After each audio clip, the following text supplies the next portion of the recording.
NTM में 6 points तक हो गए थे नॉन टेक्निकल के। Government procurement policies, 7th point देखना है। 7th पॉइंट है trade related investment measures. Trade related investment measures है, मतलब सीधी सी बात है, हम व्यापार ही तो कर रहे हैं, तो व्यापार से रिलेटेड जो इन्वेस्टमेंट्स हमें करनी है उनसे रिलेटेड कुछ मेजर्स गवर्नमेंट डिसाइड कर देती है। जैसे पहली बात,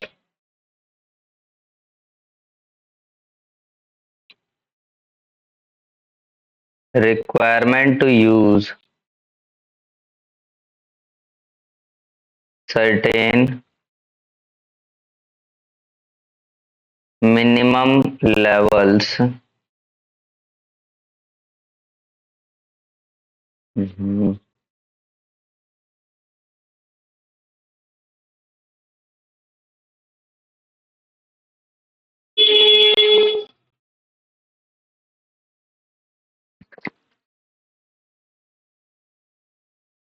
minimum levels of locally made components।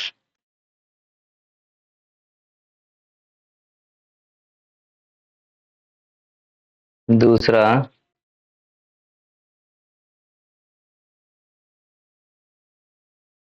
restricting the level of imported components।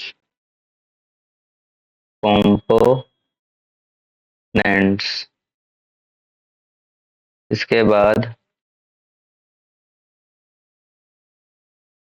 limiting the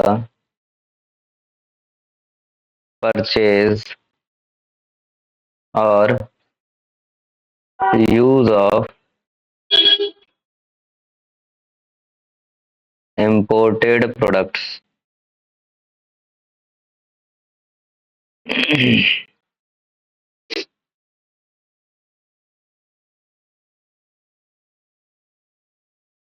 इसमें लगा लें minimum levels of locally made components. यहाँ पर ये कंपोनेंट और यहाँ पर इंपोर्टेड प्रोडक्ट्स, यही वो सेक्शन है जहां सरकार हमें इन्वेस्टमेंट करने के लिए मेजर्स दे रही है।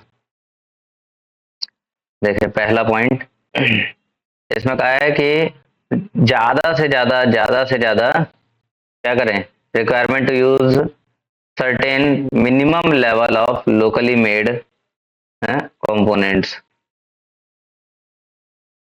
जो हमारा लोकली यानी कि डोमेस्टिक प्रोडक्ट का लेवल जो मिनिमम होता जा रहा है उसको बढ़ाने की जरूरत है। अपने ही देश का ज्यादा से ज्यादा गुड्स इस्तेमाल करें, है ना। दूसरी बात, restricting the level of imported components. जो बाहर से कंपोनेंट्स आ रहे हैं इंडिया में, है ना, उनको रिस्ट्रिक्ट किया जाए। लेट सपोज ये इंडिया है,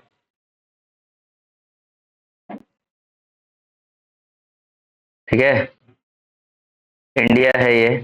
अब बाहर से कोई सामान आ रहा है ना, उसके कंपोनेंट्स आ रहे हैं। बेसिकली कंपोनेंट्स का मतलब क्या होता है, पटपुर्जे। सपोज हमें कार बनानी है, कार के जो है पार्ट पुर्जे दूसरे देश से आ रहे हैं, तो रॉ मटेरियल ही कहेंगे, है ना। तो इसको भी रिस्ट्रिक्ट करें,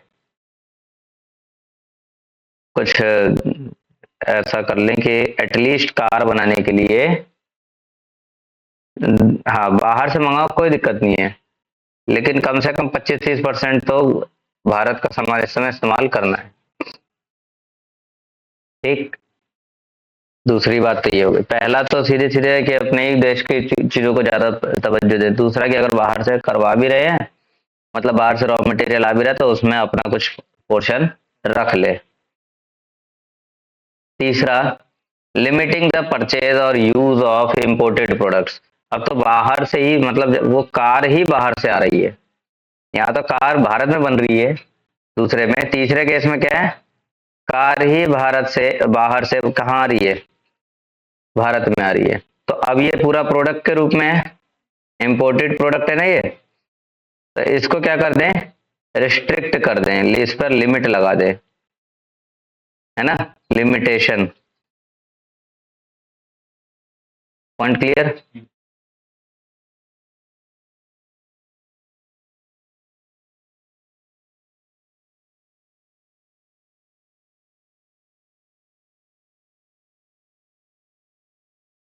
चलिए आगे बढ़ते हैं।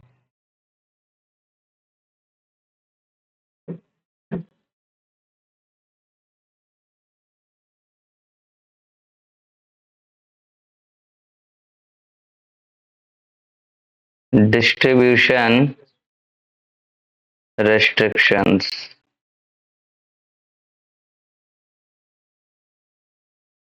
Distribution restrictions. तो डिस्ट्रीब्यूशन का मतलब क्या है, एक तरह से वही है, बंटवारा, है ना। और रिस्ट्रिक्शंस का मतलब उसी बंटवारे पे रोक लगा देना। नहीं लिखा है।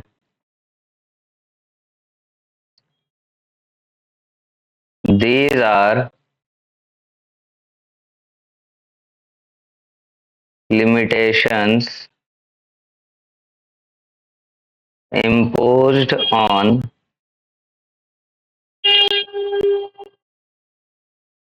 distribution of goods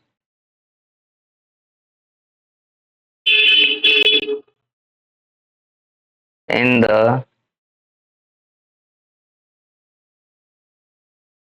importing country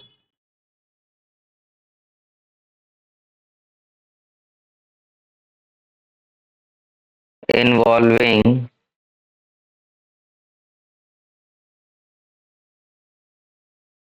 additional license or certification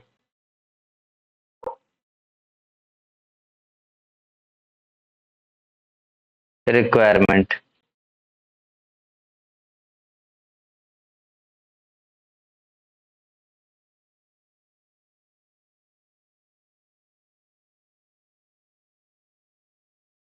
distribution restriction का मतलब है कि बाहर से अगर कोई सामान लेकर आ रहे हो और उसे भारत में डिस्ट्रीब्यूट कर रहे हो, तो डिस्ट्रीब्यूट कर रहे हो या सेल कर रहे हो, तो उस पर कुछ बाउंडेशन मार के चलनी पड़ेगी, जो कि सरकार लगा रही है ना। अब इसमें क्या है, एडिशनल लाइसेंसिंग हो सकती है ना, डिस्ट्रीब्यूशन में एडिशनल लाइसेंसिंग या सर्टिफिकेशन का रिक्वायरमेंट आ सकता है।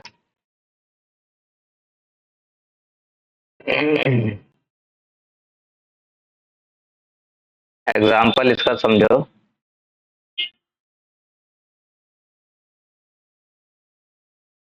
Restriction that imported fruits,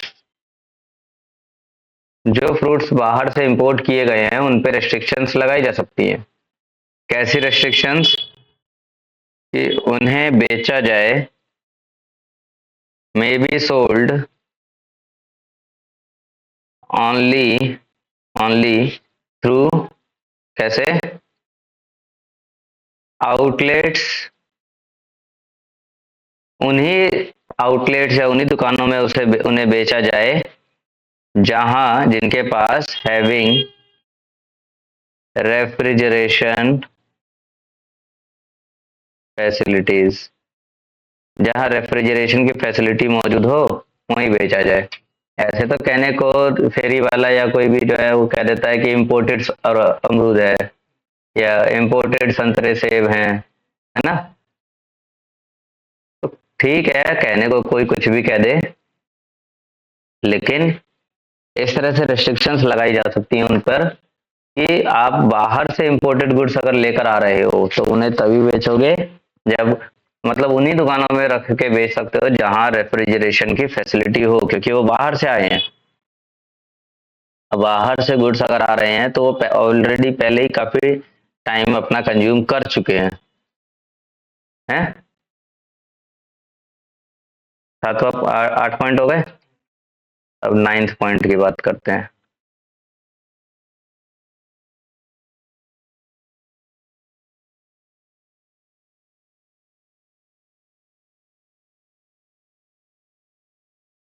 restriction on post sales services. restrictions on post sale services. Post sale या आफ्टर सेल सर्विस जिसे हम कहते हैं उस पे भी सरकार बाउंडेशन लगा सकती है। कैसे? लाइक ठीक है, तुम बाहर से सामान खरीद के ला रहे हो भारत में, ले आओ, लेकिन आफ्टर सेल सर्विस भारत में लेनी पड़ेगी। उसके लिए बाहर से नहीं बुलाओगे। सपोज तुमने मोबाइल खरीदा, बाहर से खरीद के लेकर आ गए, ठीक है, लेकिन जो पोस्ट सेल सर्विस है भारत में ही, भारत के ही शोरूम से तुम्हें क्या करना है, लेना है। लिखो, सर्विसेज में B reserved to local service companies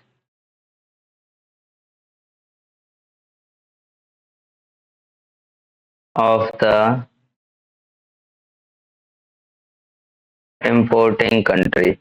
जिस कंट्री में गुड्स को इंपोर्ट करके लेकर आ रहे हो उस कंपनी की ही कोई लोकल सर्विस होगा, लोकल सर्विस शॉप होगी, आफ्टर सेल सर्विस वहीं से लेनी है। ठीक, 9 पॉइंट्स हो गए। अब अगले पॉइंट की तरफ बढ़ते हैं, इसी में ही number 10, administrative procedures, DURES, administrative procedures. अब यहाँ एडमिनिस्ट्रेटिव का मतलब क्या हो गया, सीधे वही प्रशासन, सरकारी काम का, सरकारी सब हस्तक्षेप, देख रेख, है ना, सरकारी फॉर्मेलिटीज, ये डॉक्यूमेंट करो, वो डॉक्यूमेंट करो, यहाँ पर साइन करो, वहां रजिस्ट्रेशन करो। तो इस तरह के एडमिनिस्ट्रेटिव प्रोसीजर्स लगा के, इन्हें बढ़ा के हम इंटरनेशनल ट्रेड में इंपोर्ट को रेस्ट्रिक्ट कर सकते हैं, डाउन कर सकते हैं, है ना। और यही चीज ध्यान करो तो 1950 के बाद जो हमने इकोनॉमिक्स में पीछे 12th में पढ़ा, वहां पर बताया गया था कि 1950 के बाद जो इकोनॉमी चली थी वो इनवर्ड लुकिंग थी, जिसमें रेस्ट्रिक्ट कर दिया था सब तरीके, है ना, तमाम सारे एडमिनिस्ट्रेटिव बैरियर्स लगा दिए थे। अब वो चीज किया जा सकता है, तो लिखो, any kind of particular procedure and formalities. किसी भी टाइप के पर्टिकुलर प्रोसीजर है, फॉर्मेलिटीज हैं, सरकार उसे स्टार्ट कर सकती है ताकि आगे के टाइम पर हम इंपोर्ट को रेस्ट्रिक्ट कर दें, है ना। अब ये नहीं है कि इंपोर्ट पूरी तरह से बंद ही कर देना है, बस थोड़ा सा शांत करने की कोशिश करनी है, क्योंकि ज्यादा इंपोर्ट हो जाएगा तो इकोनॉमी फिर खतरे में आ जाएगी ना।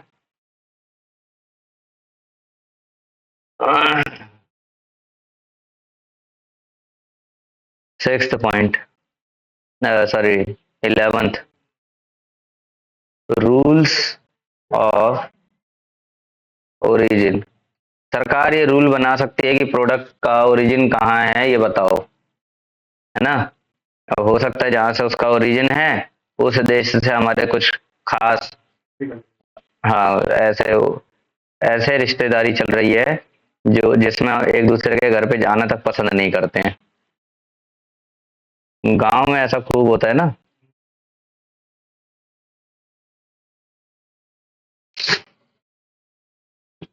गांव में तो बच्चे भी दूसरों से इस ये देख कर बात करते हैं कि क्या इनके घर से उठना बैठना है हमारा कि नहीं है।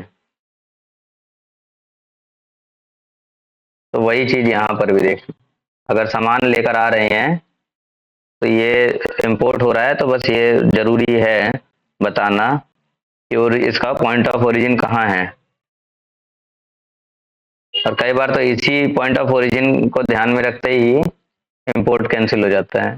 जैसे मान लो इंडो चाइना वॉर है ना। इस कोई सिविल वॉर नहीं है या कोई ऐसा वॉर नहीं है, ये कोल्ड वॉर है इंडो चाइना का। अब ऐसे में हमें पता चला कि कोई कोई जैसे पेन ही है ये, है ना। पेन ही जो है इसका पॉइंट ऑफ ओरिजिन कहाँ है, चाइना में। तुरंत मना कर देंगे ना, चाइनीज माल नहीं लेना। भले ठीक है देखने में अच्छा लग रहा है लेकिन नहीं लेंगे, क्यों? क्योंकि थोड़ा मानसिकता वैसी है। अच्छा मेड इन पाकिस्तान हो फिर तो और उसे जला के वीडियो बना के और पाकिस्तान को भेज देंगे, है ना। तो important procedural obstacle occur in the home country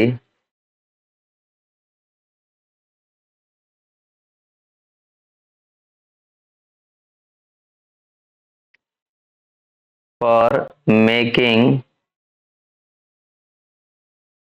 available certifications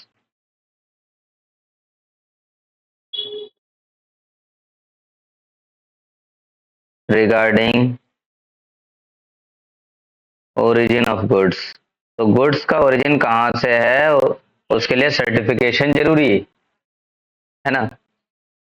ठीक है हमारी फ्रेंड कंट्री है तब तो कोई दिक्कत नहीं है, पॉइंट ऑफ ओरिजिन का सर्टिफिकेट ले लो, गुड्स इंपोर्ट कर लो। लेकिन वही है कि राइवल या एनिमी कोई है तो उसकी तब दिक्कत हो सकती है।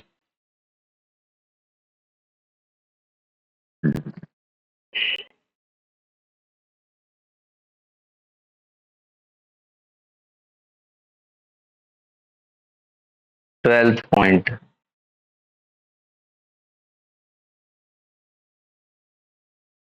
Safe guard measures.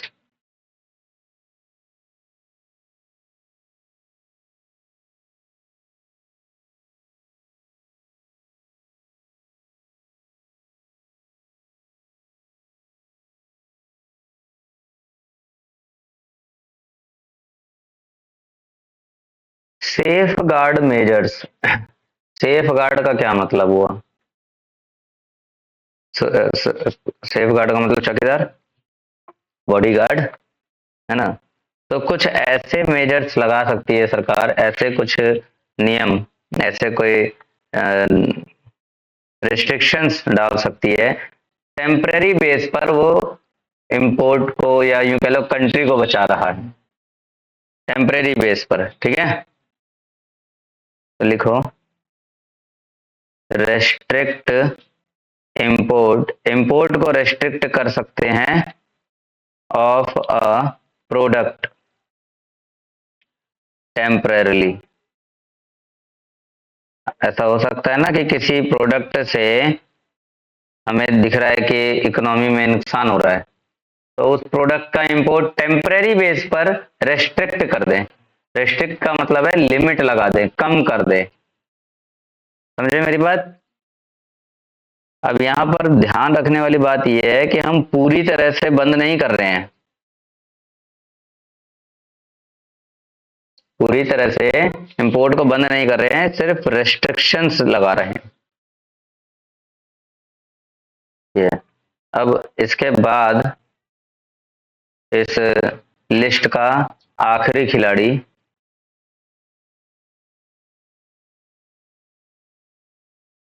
एम्बार्गोस। ये कोई हॉलीवुड फिल्म के किसी मॉन्स्टर का नाम लग रहा है? एम्बार्गोस। एम्बार्गोस में क्या होता है? पूरी तरह से बैन लगा दिया जाता है। लिखें, it is a total ban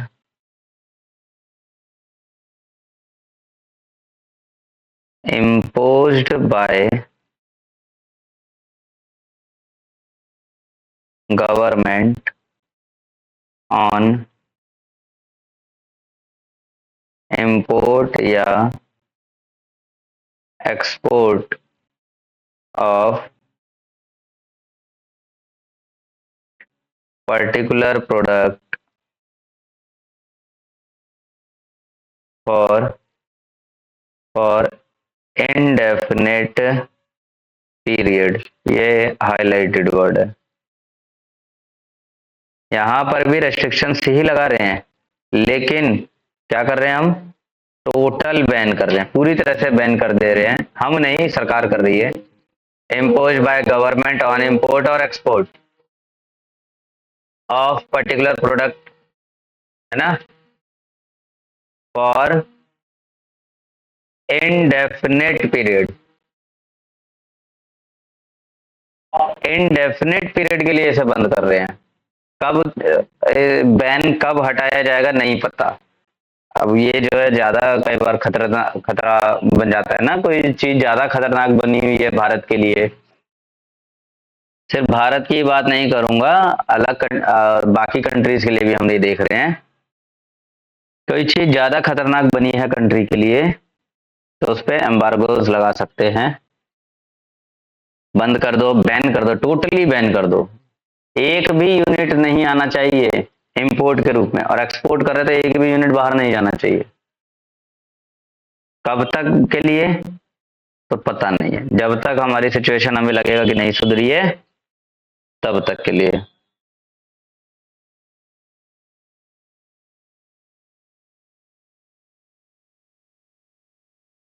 खैर, एम्बार्गो तक हम पहुंच गए।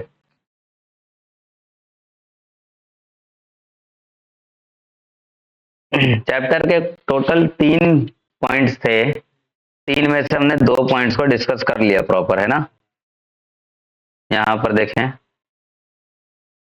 टैरिफ कवर कर चुके, नॉन टैरिफ मेजर एनटीएम, जिसमें टेक्निकल नॉन टेक्निकल सारे सारे कवर कर दिए। आखिरी बचता है एक्सपोर्ट रिलेटेड मेजर्स, मतलब एक्सपोर्ट से रिलेटेड भी मेजर्स, कुछ अपने रूल्स है जो सरकार लगाती है ताकि जो कि हमारा जो ट्रेड है, इंटरनेशनल ट्रेड, भारत पे भारी ना पड़ जाए। कई बार एक्सपोर्ट करने के चक्कर में हमारे पास ही कुछ नहीं बचता। तो ऐसा थोड़ी है कि भाई हम दूसरे को खिलाते रहे, अपने देश को ना खिलाएं। घर में भिखारी भी आता है तो पहले यही देखा जाता है ना कि मेरे परिवार में सब लोगों के पास अपना अपना वो पेट भरने के लिए है कि नहीं। अपना पेट भरेंगे तब दूसरे का भरा जाएगा, है ना। तो कुछ चीजों में सरकार भी इस तरह के विचार रखती है, इसलिए एक्सपोर्ट रिलेटेड मेजर्स बनाती है सरकार। तो अब इन पे काम करेंगे। 4 टाइप है, जल्दी हो जाएगा, फिर हमारा चैप्टर खत्म, यूनिट खत्म हो जाएगा।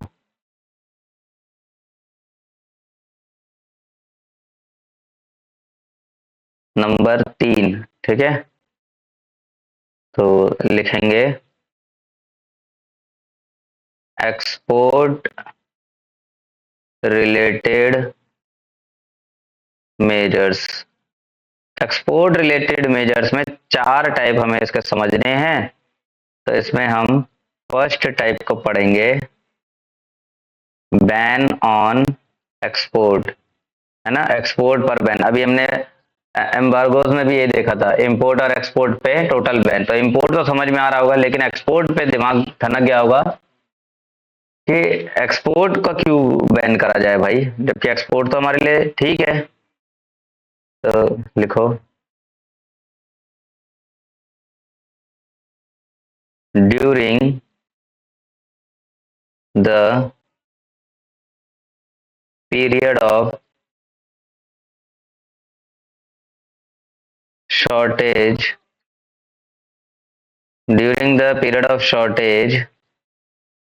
export of agriculture, यहाँ पर पर्टिकुलरली बता रखा है ना, export of agricultural products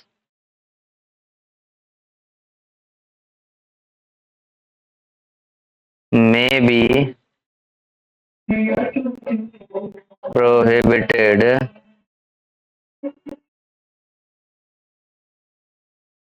to make them available for domestic consumption.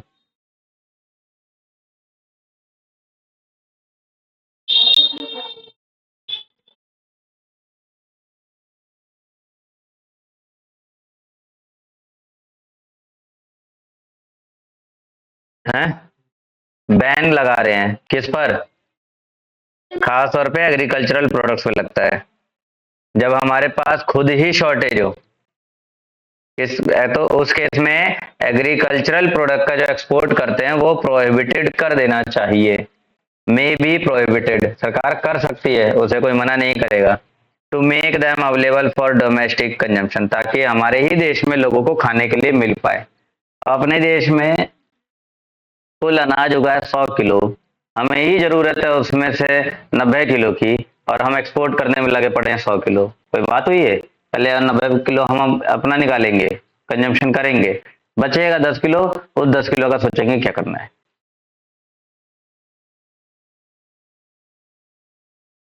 ठीक है ना? Next,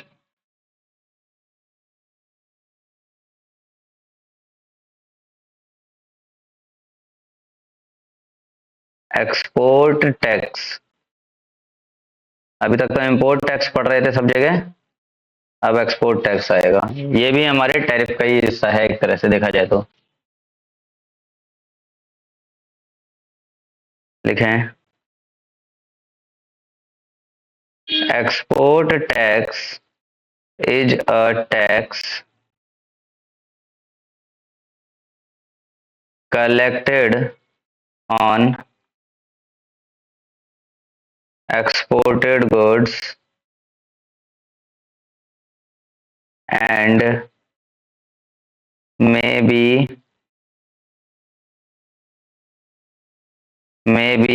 specific or ad valorem।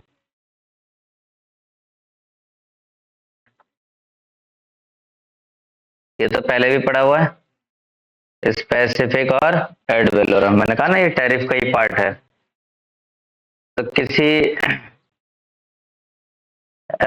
Specific amount पे लग जाए, है ना, तो स्पेसिफिक का मतलब क्या हो गया? फिक्स अमाउंट, एक फिक्स अमाउंट का टैक्स लग जाए, या फिर एड वेलोरम यानी कि फिक्स परसेंटेज का टैक्स लग जाए, फिक्स परसेंट का टैक्स लग जाए। तो सरकार तो ये करती ही है, जो भी गुड्स एक्सपोर्ट होता है उस पर या तो स्पेसिफिक टैक्स लगा दे, या टैरिफ लगा दे, या एड वेलोरम टैरिफ लगा दे।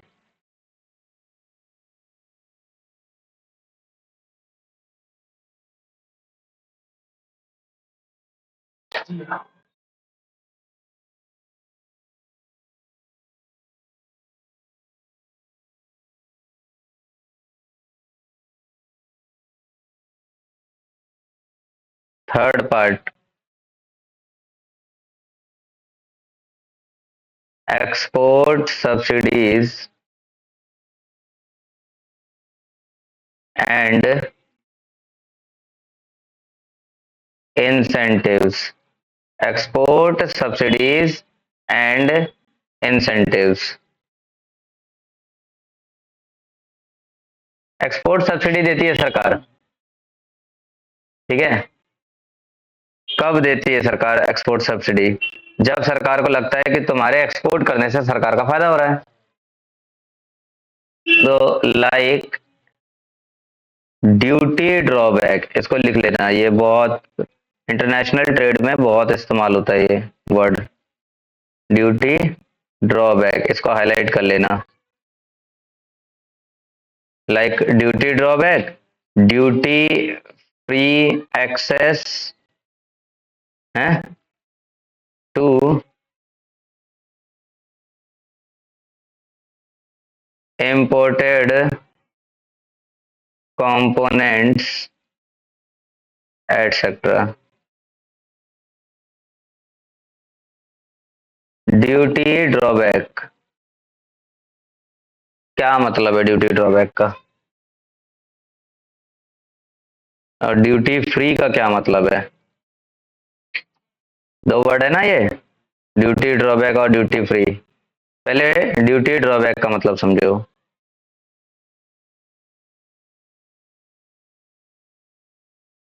देखो ये तो हमारा भारत है, ये कोई दूसरी कंट्री है, कोई दूसरी कंट्री है, कौन सी है? सपोज यूएसए, और ये एक तीसरी कंट्री है, कौन है? यूके ले लो। अब ऐसा होगा कि भारत कोई गुड्स इंपोर्ट कर रहा है और फिर उसी गुड्स में वैल्यू एडिशन करके एक्सपोर्ट कर देता है। नॉर्मल सी बात है, इंटरमीडियरी गुड्स इंपोर्ट करे और उसमें वैल्यू एडिशन किया और सडनली क्या कर दिया, उसे एक्सपोर्ट कर दिया। तो होता क्या है कि जब इंपोर्ट करा तो इंपोर्ट ड्यूटी लग गई, एक्सपोर्ट करते वक्त भी फिर ड्यूटी लग रही है। तो सरकार देखती है कि ये तो एक्सपोर्ट कर रहा है, भारत के लिए सोच रहा है, ये इंपोर्ट किया है ठीक है, मान लिया भारत का नुकसान कर रहा था, लेकिन एक्सपोर्ट करके भारत का फायदा ही कर रहा है, तो इसका जो इंपोर्ट ड्यूटी लगा था वो वापस कर दो इसे। That is called duty drawback. समझे मेरी बात? तो यहां पर इसको इंपोर्ट ड्यूटी लगी, लेट सपोज 40 रुपए की, है ना? तो सरकार क्या करेगी, ये 40 रुपया इसे क्या करेगी, वापस कहेगी लो ले जाओ अपना वापस। अब एक्सपोर्ट किया था, एक्सपोर्ट ड्यूटी लगा होगा, एक्सपोर्ट ड्यूटी कितना लगा, लेट सपोज ये लगा 50 रुपए, तो उसमें से 40 सरकार ने वापस कर दिया, क्या बचता है? तो सरकार को क्या मिला, सिर्फ 10 रुपए मिला। ये वही क्रेडिट सिस्टम है ना, इंपोर्ट करके फिर एक्सपोर्ट कर रहे हैं, तो एक तरह से वो 40 रुपए का क्रेडिट दे दिया, फायदा हो गया ना। इसी को कहते हैं एक्सपोर्ट सब्सिडीज। अच्छा, सरकार को लगा कि फायदा है, चलो मान लो एक्सपोर्ट कर रहा है लेकिन उतना एक्सपोर्ट ड्यूटी नहीं बनता है, तो भी सरकार पैसा वापस दे देगी, लो ले जाओ अपना पैसा। और दूसरा आता है ड्यूटी फ्री, दूसरा टर्म है ड्यूटी फ्री। इसका क्या सेंस है? तो ड्यूटी फ्री का मतलब है कि सरकार कहती है कि टैक्स ही मत दो तुम, है ना, टैक्स मत दो।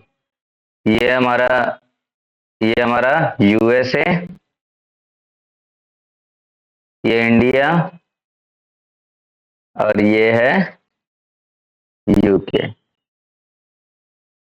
सरकार को पता है कि यहां से जो इंपोर्ट हो रहा है वही आगे एक्सपोर्ट हो जाएगा, तो यहां पर सरकार कहेगी कि मत दो, टैक्स ही मत दो, कोई बात नहीं, जाओ free, duty free.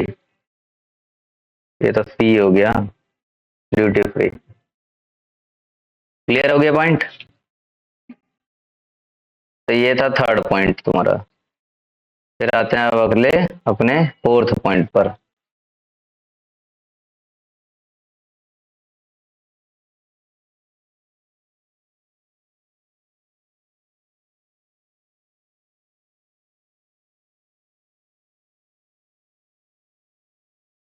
Voluntary export restraint, voluntary export restraints, ठीक है, VER। अब यहाँ तुम नाम से समझ जाओगे, वॉलेंट्री इच्छा अनुसार, अपनी मर्जी से, एक्सपोर्ट है ना, और रेस्ट्रेंट मतलब बाधित करना, रोकना। तो इच्छा अनुसार एक्सपोर्ट को रोका जा सकता है। क्लियर? तो इसके बारे में लिख लो। तो VER is type of informal quota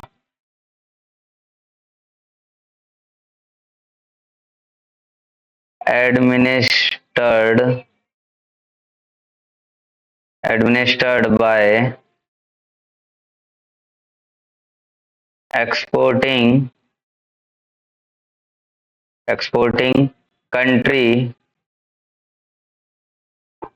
voluntarily restraining the quantity of goods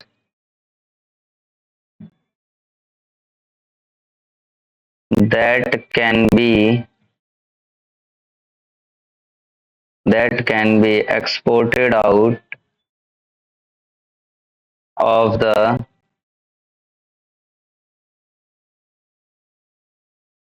country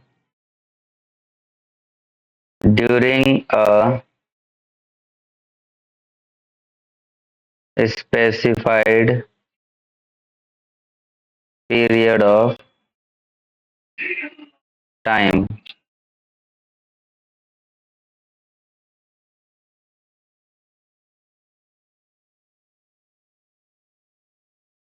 तो अपनी मर्जी से ही इनफॉर्मल तरीके से, है ना, इनफॉर्मल मतलब क्या हो गया, ऑफिशियल नोटिस नहीं है, बट फिर भी अपनी मर्जी से कोटा लगा दिया। Quota administered by exporting country, वो कंट्री जो एक्सपोर्ट कर रही है उसने अपनी मर्जी से, कोई ऐसा खास वजह नहीं है, लेकिन अपनी मर्जी से इच्छा अनुसार गुड्स की क्वांटिटी को एक्सपोर्ट करने के लिए रेस्ट्रेन कर दिया, लिमिट लगा दी, है ना। That can be exported out of the country during a specified period of time, कुछ समय के लिए अपनी मर्जी से रेस्ट्रेन कर ले। डन।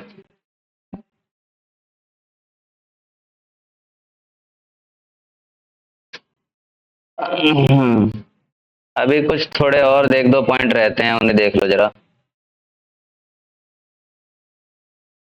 लेकिन तुम्हारी बुक के अकॉर्डिंग ही है ये, बुक ओपन करो, बुक के अकॉर्डिंग है, बट यहाँ पर कुछ करंट अफेयर्स हैं बेसिकली। अब करंट अफेयर्स हैं तो ये अभी के अकॉर्डिंग बदला हुआ हो सकता है, ठीक, कुछ नए एडिशंस भी हो सकते हैं। तो अभी जो हैं बुक के वो लिखवा दे रहा हूँ,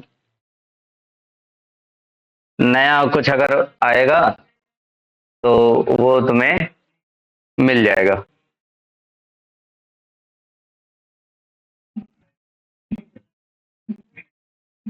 लिखो, recent developments,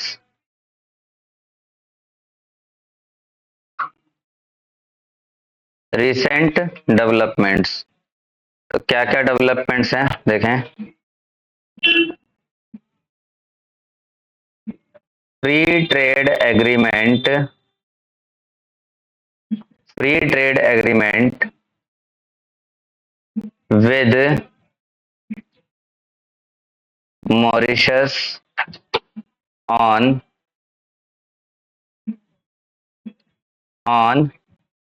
1 अप्रैल 2021। ये तो बहुत पुराना हो गया है ना, बट थोड़ा ये चैप्टर से रिलेटेड था तो इसलिए इसमें आ गया है। फ्री ट्रेड एग्रीमेंट मतलब ना इम्पोर्ट ड्यूटी ना एक्सपोर्ट ड्यूटी। डन। अगला देखें।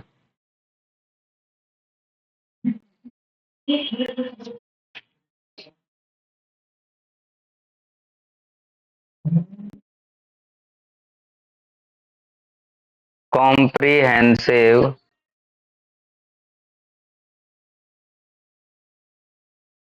Economic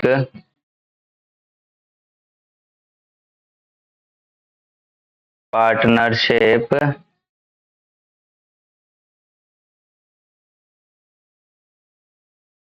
agreement. ठीक है, इसको लिखते हैं CEPA,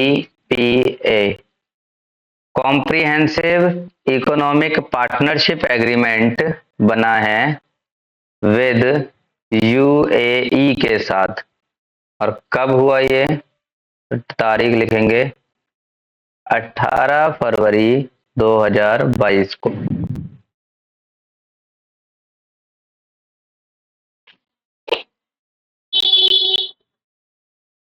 कॉम्प्रिहेंसिव मतलब पूरा, है ना।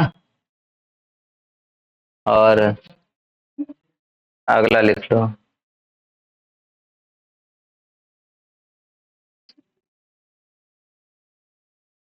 Economic cooperation and trade agreement,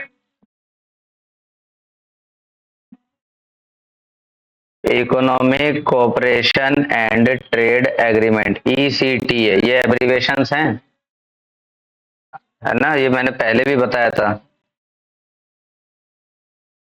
with Australia, Australia, Australia on 2 April 2022। Economic cooperation and trade agreement बनाया गया है ऑस्ट्रेलिया के साथ 2/4/2022। इस जगह को आगे खाली रख सकते हो थोड़ा सा। खैर चैप्टर खत्म हो गया तो अब यहाँ नीचे क्या लिखोगे, कुछ और बातें मिलेंगी यहाँ लिखवाए जाएंगे रिसेंट डेवलपमेंट्स में।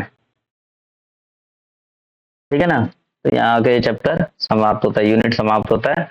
अगली क्लास में नया